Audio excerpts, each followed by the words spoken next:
Bonjour à tous et à tous. On est ravis du coup de vous retrouver pour une nouvelle conférence. C'est un nouveau mois parce que du coup on commence on commence là ce mardi 20 avril, donc une nouvelle thématique. On va parler culture, on va parler notamment là, avec nos intervenants de diversité d'assolement pour cette première conférence et de quelles alternatives aux céréales à paille d'hiver. Donc pour ça, trois personnes que vous voyez. Jérémy Berthomier, qui est conseiller agronome au sein de la Chambre d'agriculture des Pays de la Loire, Céline Bourlet, qui est chargée de mission R&D, grande culture au sein de la Chambre d'agriculture, et Tony Roux, qui est responsable fourragère à la CAVAC. Et donc chacun, tour à tour, vous allez pouvoir nous présenter, que ce soit des résultats de plateforme, des projets, des conduites, même des nouveautés qui existent au niveau de tout ce qui est plantes. Et donc, l'idée, c'est de pouvoir parler diversité d'assolement. Et donc, on ne va pas perdre de temps. Je vais laisser de suite moi, la parole à Jérémy Berthomier, où donc nous allons revenir sur les résultats de plateformes qui ont été mises en place, notamment au printemps 2020. Jérémy, je te laisse la parole. Oui, merci beaucoup. Moi, je vais vous parler un peu de résultats de plateformes qui ont été mises en place en 2020. Je vous rappelle un petit peu le contexte. 2020, année compliquée pour les céréales à paille. Un manque d'implantation de céréales à l'automne. Des dégâts ensuite durant l'hiver avec de nombreux excès d'eau. Donc des parcelles qui sont ennoyées, donc qui sont cassées. Ce qui nous donne en fait un résultat aux alentours d'une perte de 50%, grosso modo, de récolte en blé tendre. Donc, une année un peu compliquée. Du coup, certains agriculteurs se sont posé la question de la culture en fait, à mettre en place vis-à- -vis de ce manque de surface implantée à l'automne. Donc, c'est pour ça qu'on a souhaité mettre en place des plateformes qui répondent un peu à ces problématiques pour voir lesquelles étaient les plus efficientes d'un point de vue rendement, d'un point de vue marge, mais aussi lesquelles pouvaient le mieux répondre à des besoins sur certains élevages. Donc, une première plateforme avait été implantée dans le nord-est Vendée, avec notamment certaines céréales de printemps. Parce que ça fait partie des questions qu'on a eues. Le besoin de paille était bien présent l'année dernière. Donc, les agriculteurs éleveurs souhaitaient faire de la paille et aussi, bien sûr, du grain. Donc, on a essayé différentes espèces, donc de l'avoine, différentes avoines, du blé de printemps, de l'épeautre, de l'orge de printemps ou bien encore des triticales. Et en fait, sur le graphique que vous voyez ici, là, on a le résultat moyen en fait, des rendements qui ont été réalisés. Donc, pour information, en termes d'itinéraire technique, c'est un SMIC qui a été fait fin mars, donc relativement tard pour la saison, qui a eu 50 unités d'azote, un désherbage avec un anti-dicote et a juste été récolté. Donc, en termes de conduite, c'est vraiment des conduites qui sont assez light. Donc, ce qui ressort le plus, c'est les orges de printemps d'un point de vue rendement. Donc, on est entre 40 et 45 quintaux. Il faut savoir que les très bonnes parcelles, dans des très bonnes conditions, on a eu des orges de printemps à 70 quintaux semées à cette date-là. Donc, c'est vraiment la culture qui s'en est mieux ressortie parmi toutes les céréales à paille. On voit qu'après, les blés et les avoines décrochent aux alentours de 30 quintaux. Et donc, elles étaient beaucoup plus claires aussi en termes de production de paille. L'orge de printemps, par sa densité de récolte, a permis un rendement de paille qui était tout à fait satisfaisant. En bas à gauche, vous voyez un petit graphique là qui vous exprime en fait la marge brute des différentes cultures. Donc, on voit la marge brute d'une orge de printemps à 45 quintaux comparée à une marge brute de blé à 70 quintaux. C'est le barème du milieu là. Et la troisième barre, c'est un blé tendre qui a fait 55 quintaux. Donc, on a retrouvé assez régulièrement en fait en récolte 2020. Donc, on voit que l'orge en fait est à 45 quintaux obtient une meilleure marge que mon blé tendre conduit classiquement et qui en a fait que 55 l'année 2020. Et ensuite, dans cette plateforme, on a aussi implanté d'autres espèces. Donc, on a profité pour tester des févroles de printemps en pur ou bien en associé. On a testé des associations avec de l'avoine ou du triticale dans le but d'avoir une récolte qui soit relativement propre. En fait, le but n'était pas d'avoir de la graminée, c'était vraiment de produire de la légumineuse.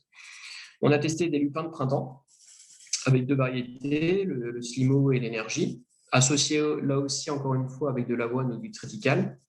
Des pois de printemps, du bagou et du cayenne, là aussi associés ou non, toutes semées à la même date, hein, le 27 mars.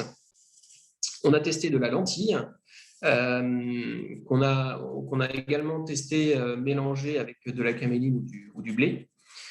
Et on a testé du pois chiche, du castor ou du twist, et enfin du lin de printemps, qui sont à peu près le panel de toutes les cultures qui peuvent, enfin toutes, c'est pas de façon exhaustive, mais d'un grand nombre de cultures qui peuvent s'implanter aux alentours du mois de mars. D'un point de vue résultat, pour faire simple, donc là on a des rendements en fait hein, de blé et de protéagineux. Donc en bleu, c'est la marge qu'on a obtenue sur notre plateforme et en rouge, c'est la marge moyenne qu'on observe dans la région. Donc ici, on voit que mon lupin de printemps est celui qui a obtenu la meilleure marge puisqu'il a fait un peu plus de 30 quintaux pour un lupin de printemps, ce qui était plutôt très bien. Ce qu'il explique, c'est qu'en fait, on a eu un climat qui lui a été très bénéfique. Hein. Les pluies de fin juin lui ont permis de faire des étages de gousse, chose que n'ont pas bénéficié les févroles de printemps que vous avez ici tout en bas, qui ont été vraiment très très décevantes, qui sont tombées à moins de 5 quintaux, du fait qu'on est sur une situation non irriguée et elles ont vraiment beaucoup trop souffert du manque d'eau au printemps. La lentille, c'est pareil, ça a été très compliqué à récolter. Hein. En plus, on avait des morels et puis en termes de salissement et de couverture du sol, ça a été vraiment très pénalisé. La deuxième culture à s'en sortir un peu mieux au niveau des protéagineux, c'est le pois chiche, qui a une réponse variable en fonction de la variété,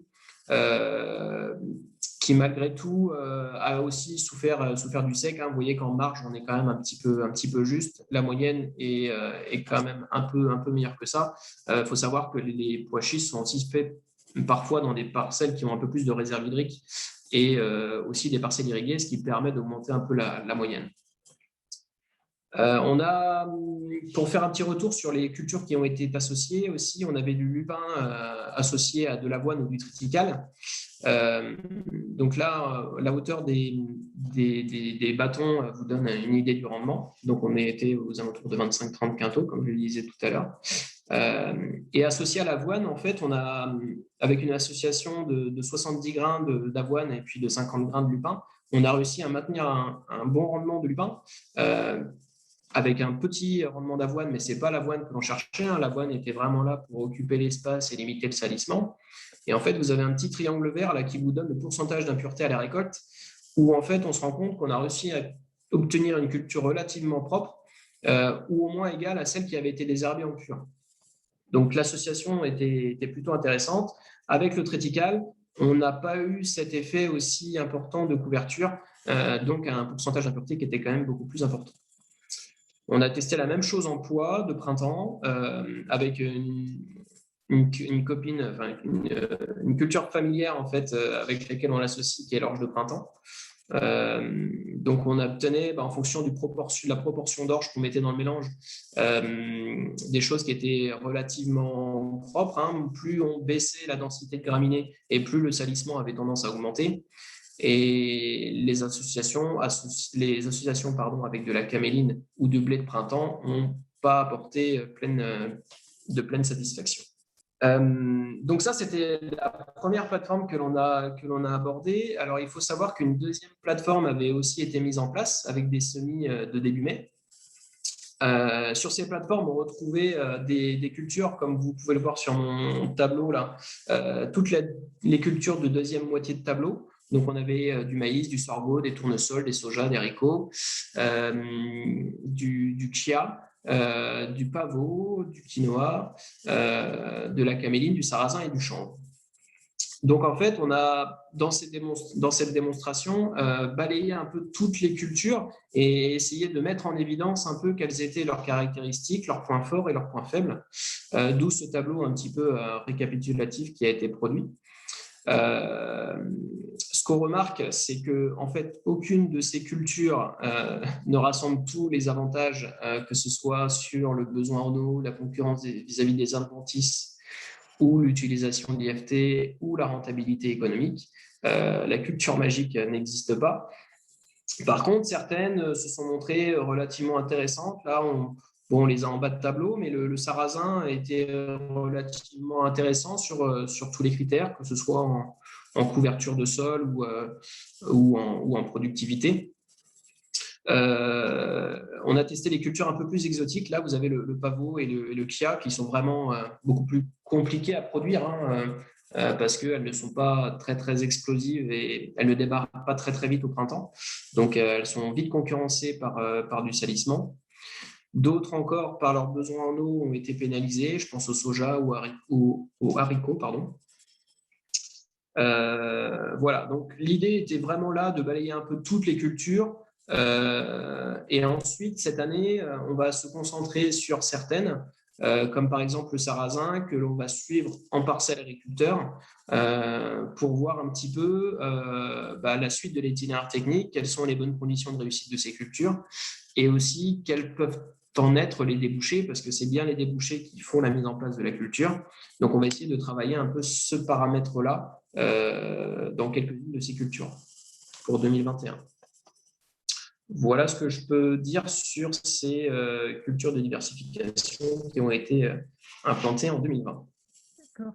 Est-ce qu'aujourd'hui, tu parles notamment, si on devait retenir l'aspect sarrasin, hein, dans ce que c'est vraiment sur quoi vous allez travailler, est-ce que c'est aussi une culture qu'on peut, on va dire, les terres de Vendée sont prêtes à accueillir aussi le sarrasin? C'est une culture qui est… Alors, ouais, c'est une culture qui est intéressante parce qu'elle est assez peu exigeante en éléments minéraux vis-à-vis d'autres cultures, comme un maïs par exemple.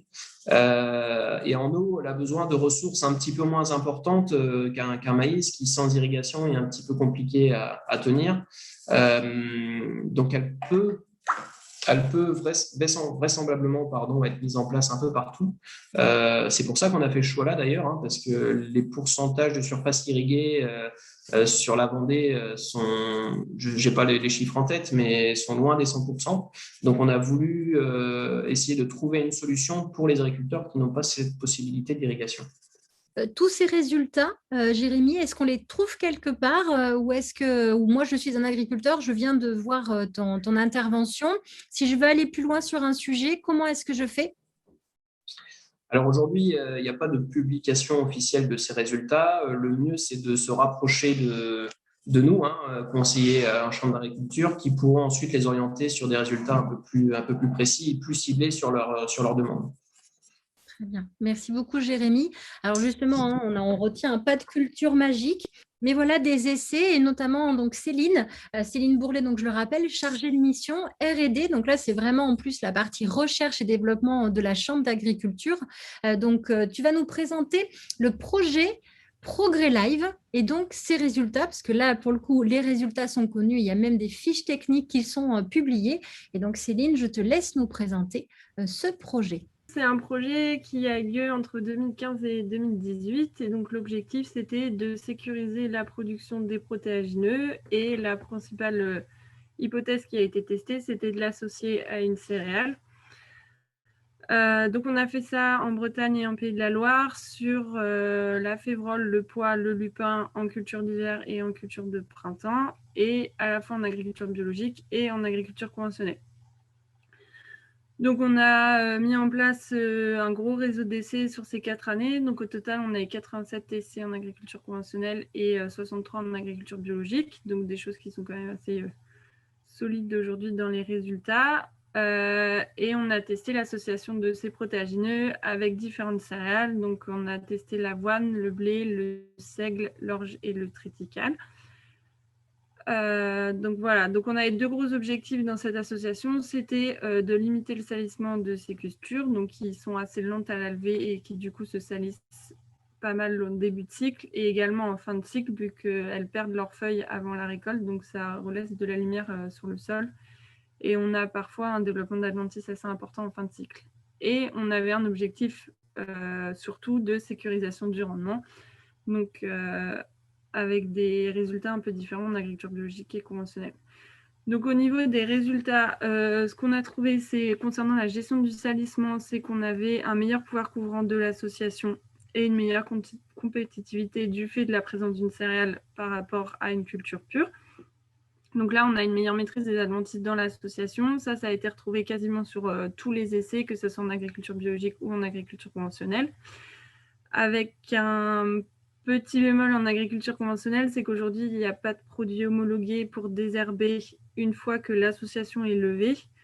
Donc, c'est intéressant dans les cas de faible salissement, moyen salissement, mais dès qu'on arrive sur des salissements plus importants, là, l'association n'est pas un levier suffisant toute seule pour gérer le salissement jusqu'à la fin du cycle. Et après, en agriculture biologique, par contre, c'était très intéressant puisque là, on n'a pas forcément d'autres leviers en cours de culture pour gérer le salissement. Donc, sur ce levier-là, c'est l'avoine qui est ressortie. Donc, c'est ce que Jérémy montrait aussi tout à l'heure. C'est l'avoine qui est ressortie comme la plus intéressante pour limiter le salissement et également l'orge sur les cultures de printemps. Après, pour ce qui concerne le rendement, alors là, on a des choses assez variables suivant la conduite, suivant la localisation des essais, suivant le protéagineux. Donc, ce qu'on a vu pour tous les protéagineux et quasiment tous les essais, c'est que systématiquement, le fait d'avoir une céréale récoltée en complément du protéagineux permettait d'avoir un rendement total supérieur par rapport à l'association. Par contre, pour certains protéagineux, on a une baisse du rendement protéagineux. Donc, c'est le cas un peu des cultures des protéagineux de printemps, puisque là, au printemps, on a un peu une concurrence qui se fait par rapport à la disponibilité en eau. Donc, où là, la présence de la céréale diminue le rendement en protéagineux. Par contre, en culture d'hiver, en agriculture biologique, on a des choses intéressantes puisqu'on n'a pas de baisse, voire une faible baisse du rendement en protéagineux et on a ce rendement en céréales qui vient en complément, donc des choses assez intéressantes. Et en agriculture conventionnelle, ça dépend un peu plus des situations puisque si on a, c'est le cas surtout en févrole d'hiver où on peut avoir des potentiels de rendement en culture pure qui sont déjà assez élevés. Et là, l'ajout d'une céréale viendra concurrencer en fait la févrole. Donc là, l'association, elle sera intéressante surtout dans des cas où les potentiels de rendement sont un peu plus faibles. Et après, ce qu'on a observé aussi, c'est que dans le cas particulier du pois, où on a parfois de l'averse de façon assez importante sur les parcelles, là, la présence de la céréale permettait vraiment de maintenir le pois debout et du coup d'avoir un rendement récolté à la fin qui était nettement supérieur au rendement du pois pur. Donc voilà, donc après le choix de la céréale en fait va se faire en fonction des objectifs. Est-ce que l'objectif c'est plutôt une gestion du salissement ou une sécurisation du rendement? Sachant qu'on est bien toujours sur l'objectif principal, c'est produire du protéagineux. Donc du coup, la céréale est semée vraiment en très faible dose dans le protéagineux qui, lui, est semé dans sa densité à 100% comme une culture pure. Donc voilà, donc si vous voulez après plus de détails sur les résultats, vraiment culture par culture, tout ça est disponible donc, sur le site internet de la Chambre d'agriculture des Pays de la Loire. Donc on a une page uniquement dédiée à ce projet-là avec tous les résultats. Donc, on a créé 11 fiches par culture et par conduite qui récapitulent pour chaque culture, chaque protéagineux, les résultats qui ont été trouvés et qui donnent un peu qui aident un peu à décider si oui ou non l'association est intéressante dans ma situation et ensuite quelle céréale est-ce que j'associe à ce protéagineux. Donc, il y a des tableaux un peu d'aide à la décision en fonction du risque de stress hydrique, du potentiel de rendement, du salissement. Et après, sur le choix de la céréale en fonction des objectifs. Et on a aussi sur ces fiches-là toute l'adaptation de l'itinéraire technique, parce qu'on passe sur 2 cultures associées au lieu d'une seule en pure. Donc, il y a certaines petites adaptations aussi à faire sur l'itinéraire technique. Donc, tout ça, c'est sur les fiches qui sont sur le site internet. Et en plus, il y a un document de synthèse donc avec vraiment les détails des résultats. Donc là, si vous voulez vraiment entrer dans le détails de ce qu'on a pu trouver. Il y a des vidéos, des articles, des présentations, donc il y a pas mal de choses à disposition. Voilà, et c'est un projet qui a été, donc un autre projet qui a été fait en parallèle de ce projet-là, plutôt sur la partie alimentation. Donc là, je n'aurai pas forcément le détail des résultats, mais l'idée, c'était, une fois qu'on a produit cette culture-là, est-ce qu'elle est vraiment intéressante en élevage ? Donc là, c'était d'optimiser l'utilisation surtout du pois et de la févrole dans les élevages de vaches laitières, porcs charcutiers et volailles de chair. Donc, c'est un projet qui s'appelle Die Plus. Donc, c'est pareil. Là, il y a une page internet. Si vous voulez voir les résultats, tout est en ligne. Merci beaucoup, Céline, pour ces précisions. On voit vraiment que, même pour les agriculteurs, hein, heureusement que vous êtes là en tant que conseiller et qu'il y a toutes ces fiches techniques pour pouvoir arriver à suivre, parce qu'on dit qu'il n'y a pas de culture magique, mais il faut aussi que les éleveurs et les agriculteurs soient magiciens, hein, pour pouvoir faire des associations, des tests, parce qu'on voit qu'il n'y a pas de solution miracle en tant que telle. C'est à chaque fois des essais, des associations. Il y en a qui marchent mieux, qui marchent moins bien que d'autres. Et donc ça aussi, on va le voir avec Tony. Tony Roux, donc, qui est responsable fourragère à la CAVAC, qui va nous parler des plantes fourragères d'été. Et donc là aussi, hein, ces plantes fourragères d'été, quelles sont les espèces possibles, les avantages, les inconvénients, leur développement. Tony, je te laisse la parole. Oui, merci de me donner la parole.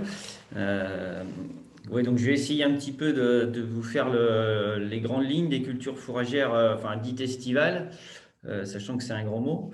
Bon, on est, nous, à la coopérative, sur notre 3e année vraiment concrète d'expérimentation. On essaye un peu tout.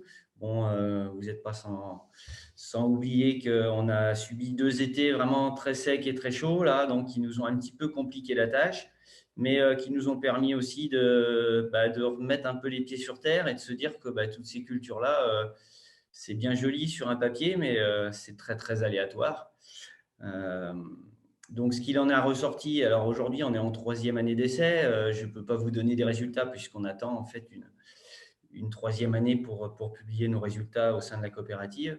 Bon, ce qu'on voit, c'est que certaines espèces se démarquent, mais on voit aussi une chose, c'est qu'on choisit en fait son espèce fourragère, on va dire dite d'été, en fonction de sa date de semis.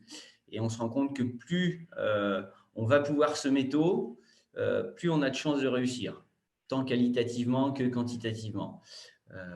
On a une plateforme qui a été irriguée. On s'est rendu compte que l'irrigation, même avec des semis, on va dire, plus tardifs, c'est très compliqué. On a une évapotranspiration au mois de juillet qui est telle qu'on est sur des cultures juste implantées qui ont peu de couverture au sol. Donc, on a une perte hydrique énorme. Donc, l'irrigation là-dessus, ce n'est pas forcément une solution. Mais le semis précoce, peut être vraiment un grand gage de réussite. Alors, bon, il y a différentes espèces, ça je vais vous les détailler, grosso modo, les espèces qu'on peut implanter. Alors, sur des semis précoces de mars, avril, on va être plus sur les graminées qu'on connaît bien. C'est les Regra d'Italie, qui aujourd'hui, semés au mois de mars, voire début avril, comme maintenant, peuvent nous produire un fourrage d'été, sans souci, puisqu'ils vont faire essentiellement leur croissance avant les périodes de sec du mois de juin. Donc là, on est vraiment sur un gage, on va dire, de production sécurisée. On a un avantage avec ces régras-là, c'est qu'on peut avoir ensuite une exploitation à l'automne, puisqu'ils sont implantés, voire même au printemps suivant, pour des graminées qui ont des pérennités de 18 mois. Et ça, c'est le gros avantage de ces régras-là. Par contre, il faut vraiment des semis, on va dire, avant le 15 avril. Ensuite, on a tout un panel, on va dire, d'autres graminées qui sont dites tropicales, puisqu'elles viennent des zones soit d'Afrique équatoriale, soit d'Amérique centrale, où là, on est sur des choses qu'on voit fleurir un peu dans nos poussées, ou essayer de pousser dans nos campagnes depuis quelques années. On en a un qui est le moa. Donc, le moa, c'est une plante tropicale.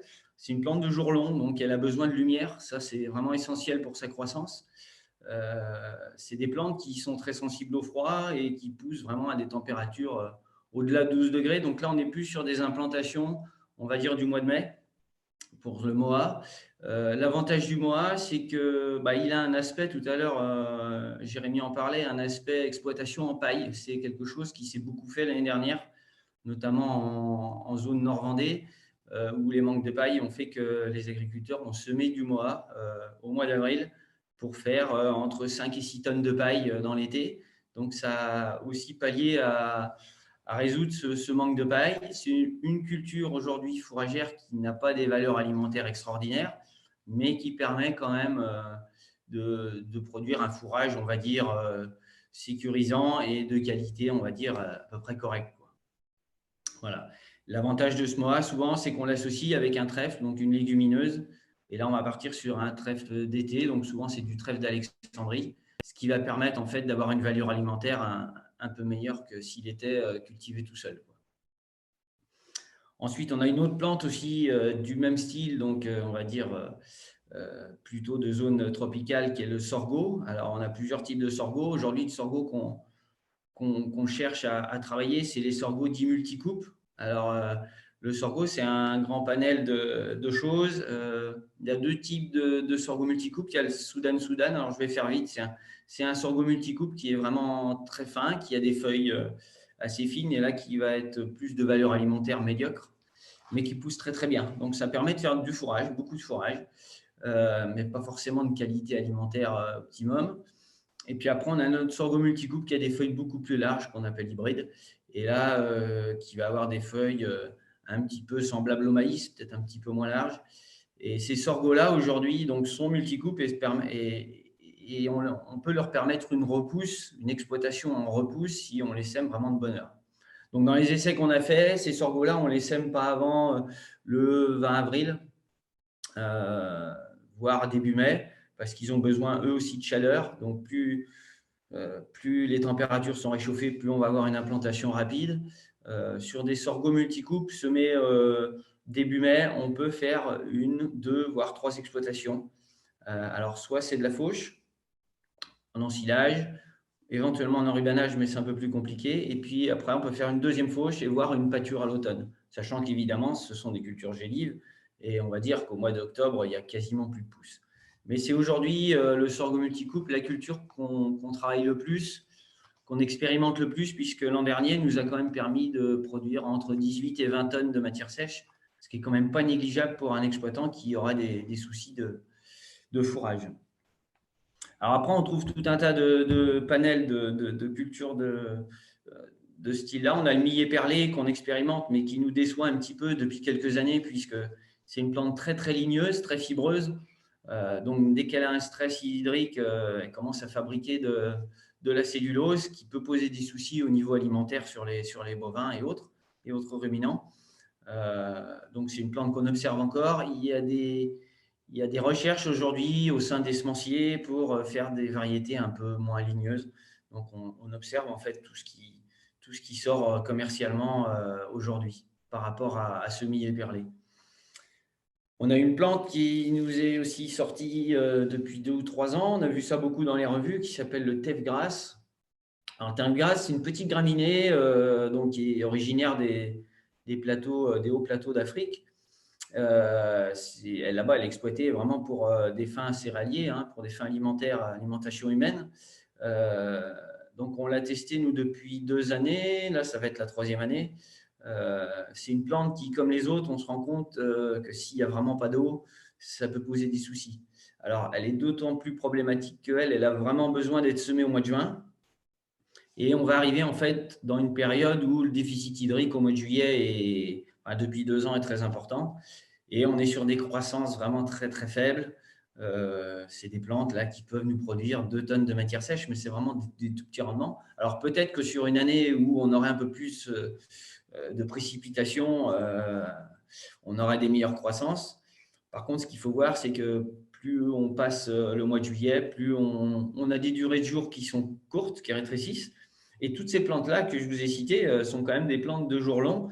Et on a essayé de mettre ces plantes-là dans des serres, en mois de janvier à 28 degrés ou 30 degrés. Le fait que la luminosité ne soit pas là, en fait, on a une pousse qui est quasiment nulle. Donc, on a besoin de tous ces facteurs-là, quoi. La chaleur, l'eau et la durée du jour. Voilà pour les principales graminées qui sont aujourd'hui observées. Alors, il y en a sûrement d'autres, mais on essaye déjà d'approfondir ce que l'on connaît un peu mieux, ou ce que l'on connaît déjà. Après, on a une autre partie, je vous ai parlé des trèfles.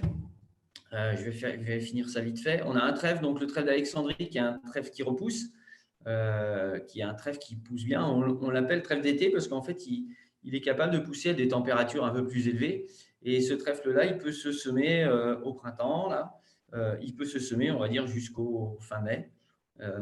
Et ce trèfle-là, il nous permet aussi d'avoir de la protéine, parce qu'on est sur des légumineuses. sachant que bon, c'est la même chose que les autres. Plus il va être semé tôt, plus on a de chances de réussite et plus on aura de rendement, évidemment. Voilà. Ce trèfle d'Alexandrie, il a un avantage aussi, c'est qu'il n'est pas météorisant, donc il peut être pâturé. C'est-à-dire qu'on peut soit l'exploiter en fauche, soit l'exploiter en pâturage. À l'automne, si vraiment l'été a été compliqué et qu'il a végété, on peut avoir une bonne repousse, on va dire au mois de septembre, si on a un petit peu d'eau, la fin août, pour l'exploiter, soit en enrubanage, soit en pâturage au mois de septembre. Voilà. En conclusion, en fait, si je peux me permettre de conclure, toutes ces choses-là sont énormément aléatoires quant à la climatologie qu'on a, enfin au climat qu'on a aujourd'hui sur notre région l'été. Nous, nos plateformes, on les dispatche un petit peu. Hein. On en a une en Centre-Vendée, on en a une en Deux-Sèvres, on en a une en Charente-Maritime. Donc, on a en fait différentes zones climatiques de la coopérative et on voit qu'en fait, que ce soit une zone ou l'autre, on est vraiment dans des choses très, très aléatoires. Est-ce que justement, on le voit encore là avec les grosses périodes de gel qui viennent de se passer là cette semaine, vous l'avez tous dit, le climat change, les 2 dernières années viennent d'être complètement différentes. Est-ce que justement, aujourd'hui, un agriculteur doit passer par la diversité d'assolement pour essayer finalement d'arriver à ce que sur toutes les cultures qu'il va implanter ou qu'il va marier, hein, parce que j'ai bien entendu aussi cette notion de mariage entre différentes cultures, est-ce que c'est ça qui va pouvoir sauver finalement les cultures de l'agriculteur et ce en fonction de ce climat qui change? Alors, sauver, je pense que dans l'idée, enfin là on parle d'agriculteur, mais si j'approfondis en termes d'éleveur, en fait, pour sécuriser un système fourrager, moi j'insiste souvent là-dessus, c'est vrai que plus on a d'options, plus on a de cartes dans nos mains, bah, plus on a de chances de gagner à la partie, quoi. Donc c'est vrai que pas mettre tous ses œufs dans le même panier, c'est vraiment important. Il y a des choses à faire. Alors, je pense qu'il ne faut pas tomber dans des extrêmes, de se dire on va tout miser sur de la culture d'été, on va tout miser sur de la culture de printemps. Je pense qu'il y a la part des choses à faire, mais dans un système fourrager actuel, je pense qu'il est très important de diversifier ces cultures, ces associations. Plus on va associer de plantes, plus on a de chances de réussir aussi. Hein, ça, on le voit. Hein, la symbiose des plantes, le fait qu'elles ne réagissent pas pareil à des changements de température, à des changements de conditions climatiques, font que ça met quand même des atouts à l'éleveur aujourd'hui. Et c'est important, oui, dans un système, je pense, de diversifier ces dates d'implantation, ces dates de récolte, pour optimiser, enfin, pour sécuriser son système fourrager, quoi. Céline, Jérémy, vous voulez rajouter quelque chose? Juste non, dire que oui, je partage tout à fait cet avis et qu'en système polyculture élevage, on doit beaucoup travailler à la résilience de ces systèmes-là et il faut absolument viser sur des espèces qui ont des périodes de pousse qui sont très différentes pour avoir du fourrage un peu toute l'année, quoi. Mais c'est pour ça qu'il faut qu'on continue à travailler le sujet, hein, parce que je pense que les réalités qui étaient celles d'il y a une dizaine d'années sont aujourd'hui un peu en train d'évoluer avec ce climat qui est un peu instable. Très bien. Bah, écoutez, je vous remercie beaucoup. Donc, n'hésitez pas à revoir et surtout à venir poser vos questions. On l'a bien entendu, hein, que ce soit au niveau de la Chambre d'agriculture ou même au niveau de la CAVAC, il y a des spécialistes qui sont là pour pouvoir vous accompagner et vous conseiller dans vos pratiques. Donc, je vous rappelle également la prochaine conférence qui va se tenir le 27 avril à 11h30. Donc là, on est plus sur un format webinaire et donc c'est toi, Jérémy, qui interviendra sur les échanges entre agriculteurs, un véritable levier pour la diversification. Donc, merci en tout cas à tous les trois d'avoir été présents et puis on vous donne rendez-vous, je vous le rappelle, le 27 avril pour la prochaine conférence.